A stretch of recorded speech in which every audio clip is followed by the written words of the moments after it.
Good morning, students. Now let us, for today, we will learn about replication in prokaryotes. As you all know, prokaryotes are the organisms like bacteria, which has a primitive type of nucleus, and their DNA is, or the chromatin is embedded in the cytoplasm with no nuclear membrane.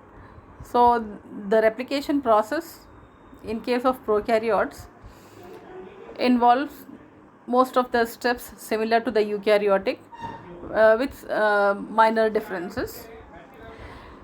These are the organisms in which circular DNA is also present apart from the chromosomal DNA, that is called as plasmid.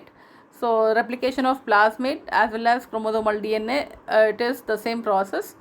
The mechanism will be same, but that is the one molecule extra apart from the nuclear DNA. So the replication in case of circular DNA, the mechanism will be same as that of the chromosomal DNA, but there will be minor differences within the two DNA molecules. That is a circular molecule and this will be the linear molecule. So deoxyribonucleic acid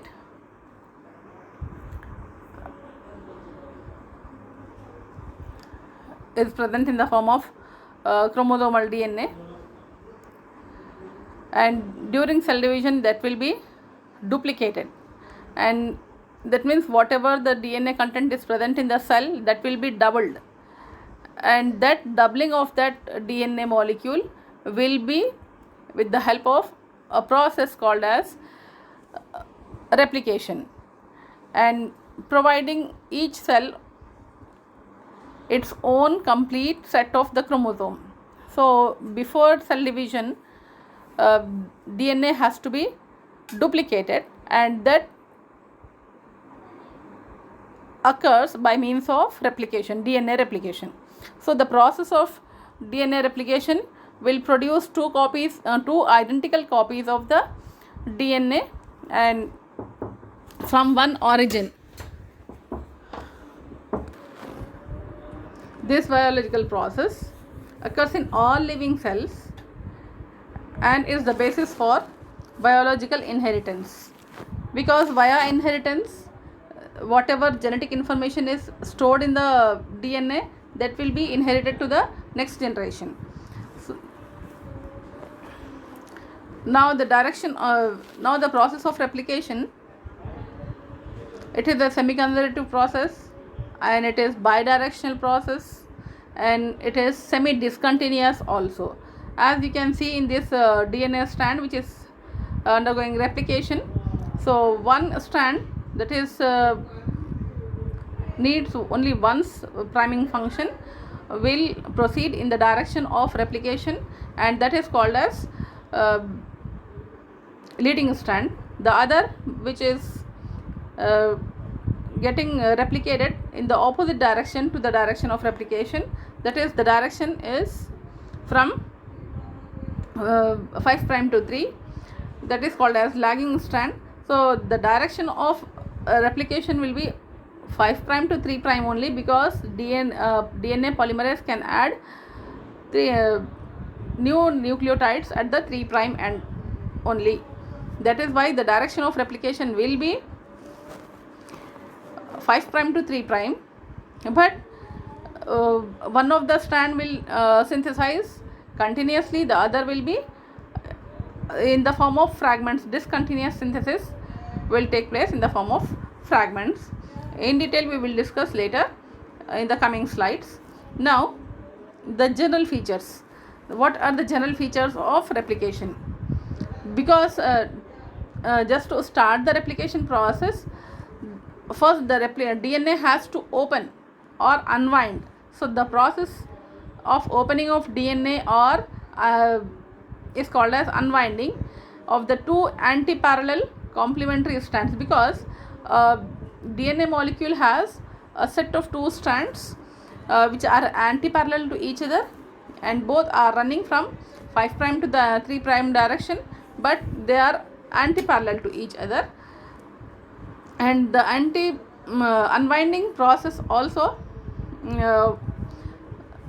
after opening will give the appearance of a bubble replication, that is called as replication bubble. So the point where the replication has to start will start opening with the help of an enzyme called as helicase. That is, it will remove the helix, or it will unwind the DNA or open the helix.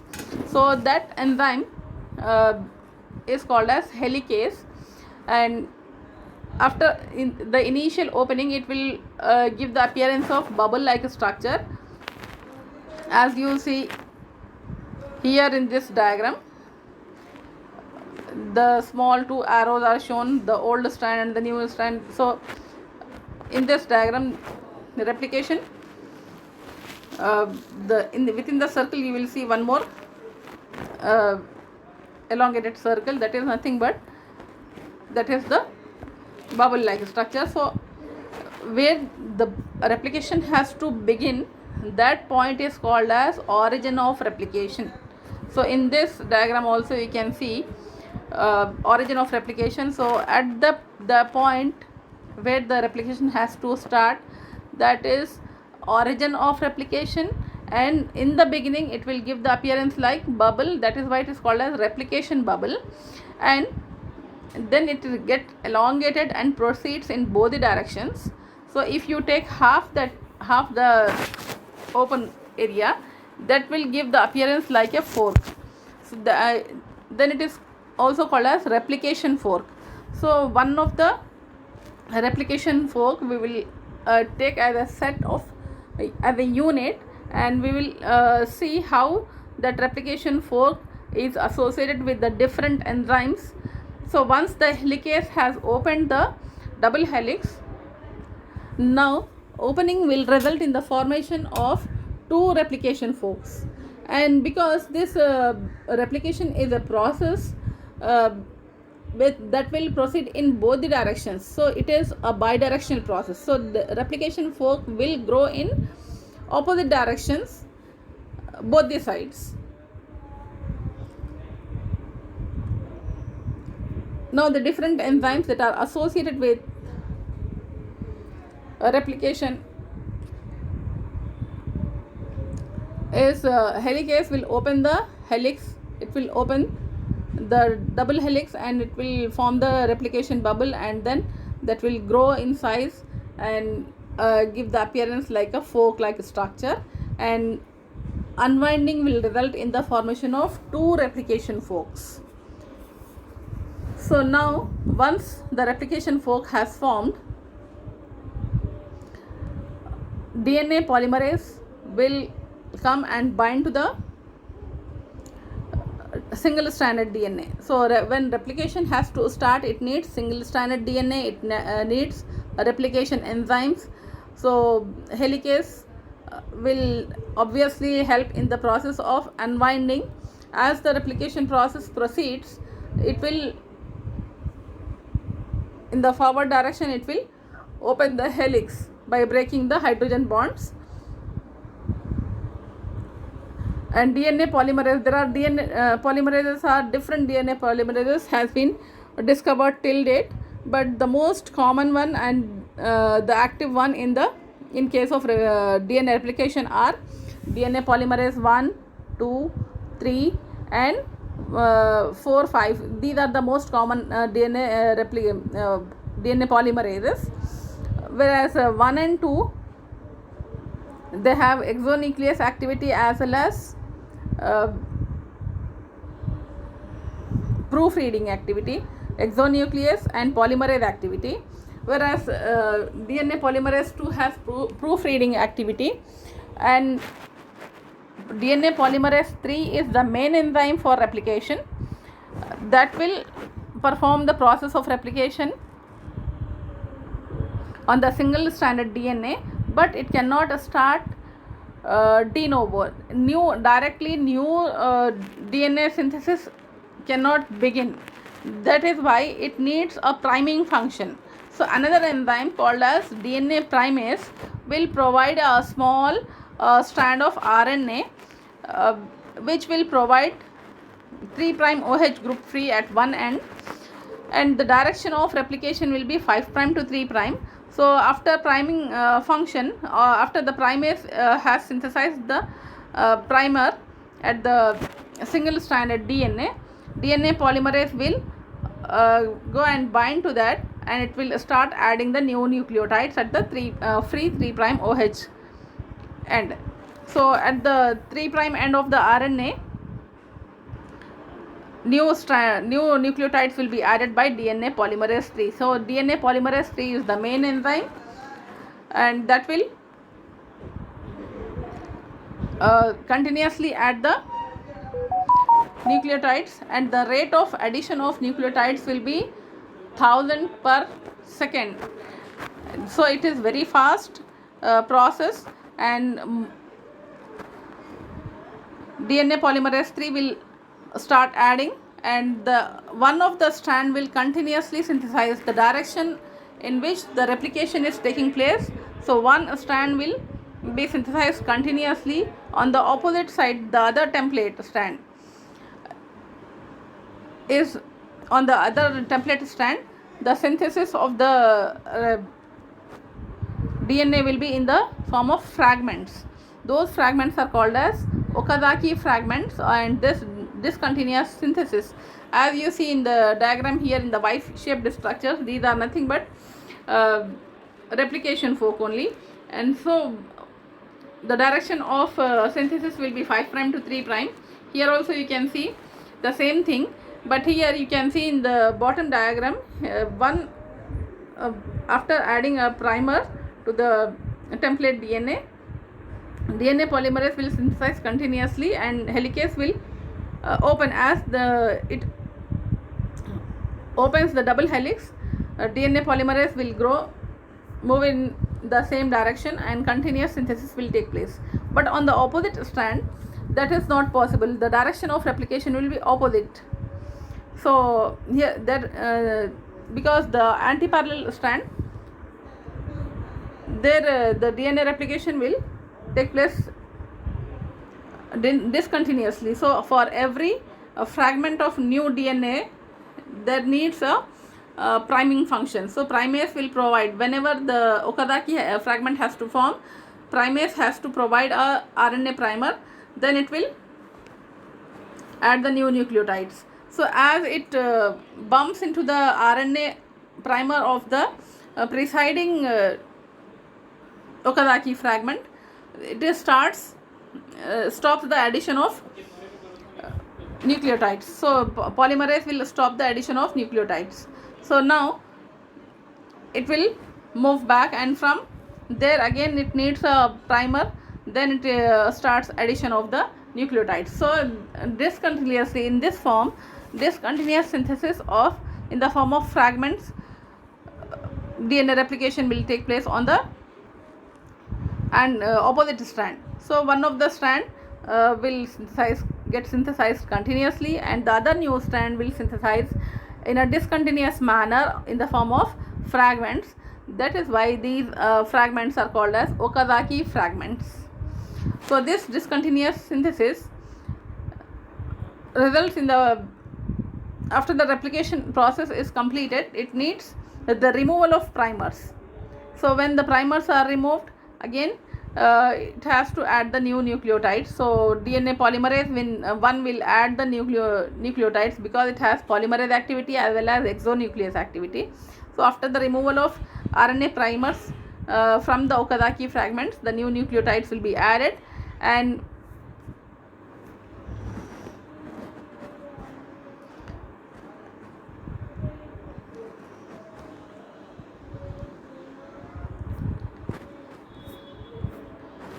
these new in place of that, the nucleotides will be added, and some gaps will be left, and that will be with the help of ligase enzyme, it will be sealed in the final stage.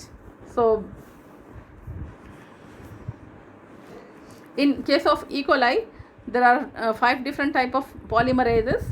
DNA polymerase 1, 2 and 3, and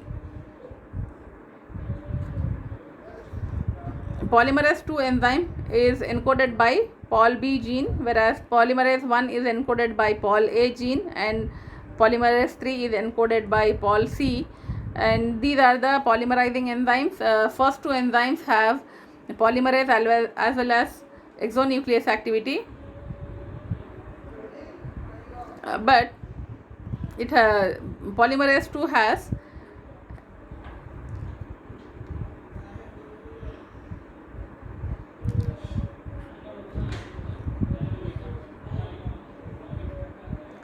polymerase activity in 3' to 5' direction as well as proofreading activity. And polymerase 3 is the main enzyme or the principal enzyme. It is encoded by gene Pol C, and it has proofreading as well as polymerase activity in 5' to 3' direction. And polymerase 4 and 5 will synthesize polymerase 4 and 5 are the enzymes that help in the unusual form of DNA repairs. That means whenever there is a DNA damage or it needs correction, so it is repair work is done by DNA polymerase 4 and 5.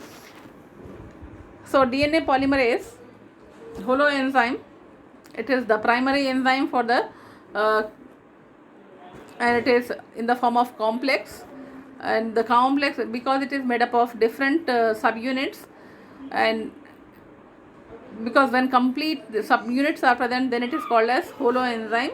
And polymerase 3 synthesizes base pairs at the rate of 1000 nucleotides per pair.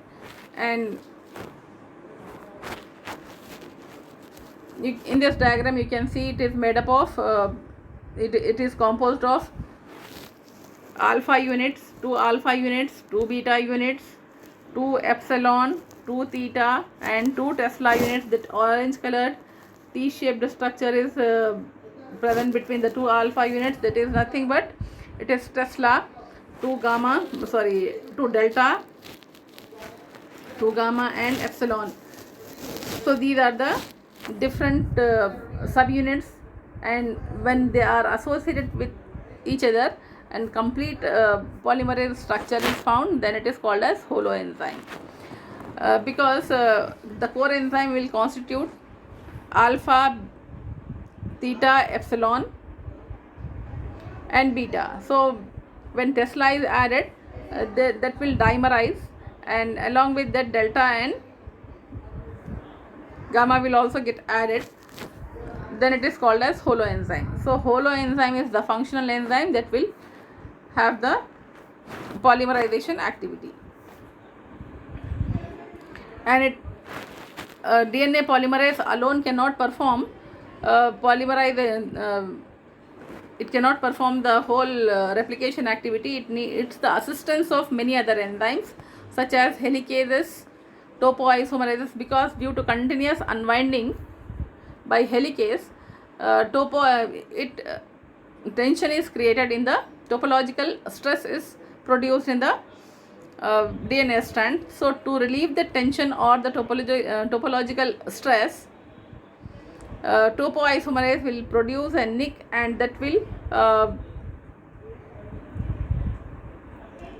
take a turn around 360 degree, and the tension is released. So that is topological stress will be relieved because of the enzyme topoisomerase, and that is done by making a nick in the DNA strand. And to give the stability to the single stranded DNA during replication process, some special proteins called as single strand binding proteins will join at the surface of the single stranded DNA to give stability to the single stranded DNA for the process of replication. Till the process is completed, they have to maintain the security, that means maintain the stability in the DNA strand.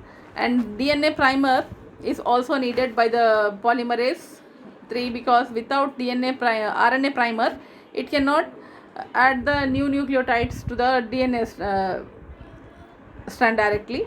So that is why RNA primer will provide a 3' OH group free, and that is a specific done by a specific RNA polymerase. And after that, when the another enzyme will come into action, because after the complete polymerization of the DNA, there are RNA primers that has to be removed. In place of that, new nucleotides will be added, and there will be some gaps within the DNA strand due to the removal of RNA primers, and DNA polymerase 1 will fill the gaps. But even after that completing the synthesis of DNA, it requires the sealing function, because some gaps will be left in the DNA strands, and those gaps has to be filled up by an enzyme called as DNA ligase. So the function of ligase enzyme is to fill the gaps or seal the gaps. In case of prokaryotes, the mechanism of replication completes in 3 stages. That is initiation, elongation, and termination. And the point where the initiation takes place, that is called as ORIC. In case of prokaryotes, it is termed as ORIC, and there is one origin of replication in case of prokaryotes, whereas in case of eukaryotes, there will be many points where the replication will start. So the many origins of replications will be available in case of eukaryotes. So initiation will take place at the ORIC.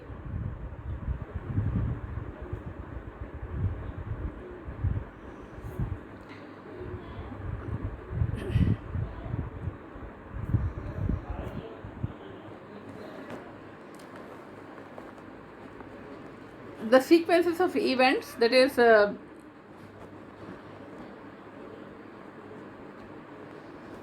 at ORIC, when the process of replication starts, 245 base pair sequence is there, and that sequence is a short conserved sequence that is present at the origin of replication in case of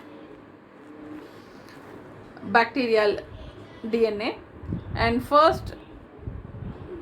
in the first stage, 5 repeats of 9 base pair sequences will be formed and remains dispersed, where the DNA A protein binds, and the other 3 repeats of 13 base pair sequence, which is continuous and in the region of 80 base pair, is called DNA unwinding elements, DUE. So these are the events that will take place, and once the initiation begins and proceeds,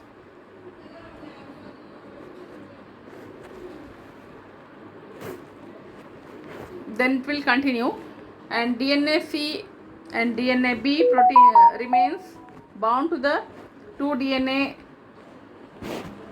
B helicase is then loaded into the 2 SS strand, which has then traveled to along the SS DNA in the 5' to 3' direction.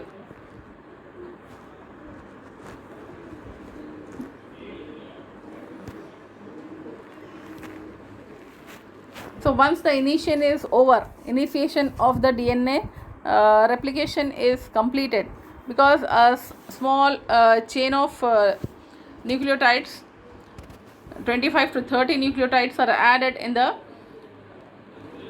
chain, then it will proceed continuously. So abortive function will not be there. Now it extends. Continuous synthesis will take place on the leading strand, whereas discontinuous synthesis will take place in the lagging strand. The synthesis of Okazaki fragments on the lagging strand requires DNA B helicase and DNA G primase that consist of functional unit within the replication complex, the primosome. So all the enzymes that are associated on the single stranded DNA to perform the replication process. So the set of all the enzymes along with the DNA and single strand binding protein and polymerase, that unit is called as primosome.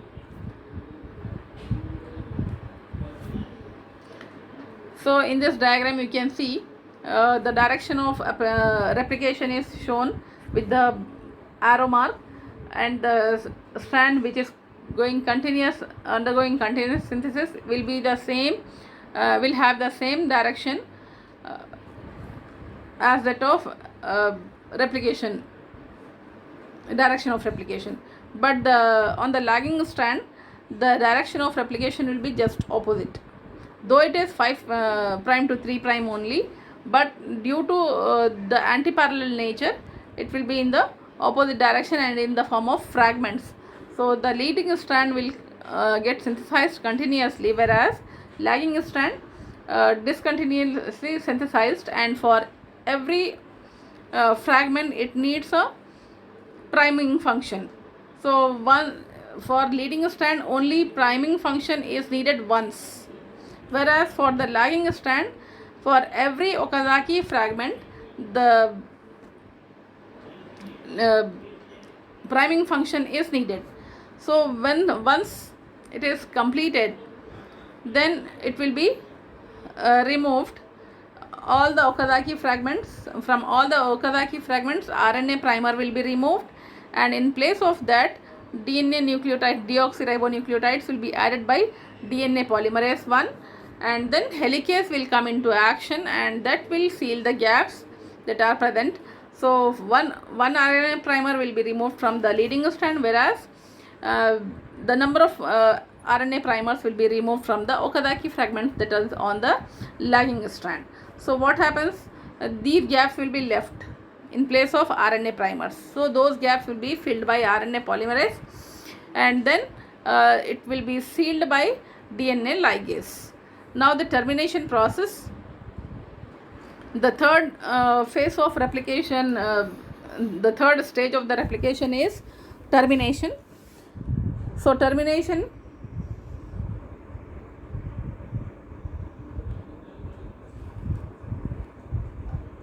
of replication of bacterial genome proceeds. Again it is bidirectionally, which terminates at the position diametrically opposite to the origin of replication. So the replication terminates at the terminus region containing multiple copies of 20 base pair unit called TER sequence. At the TER sequence there will be repeat of 20 base pair units, and at that TER sequence the process of replication terminates or stops.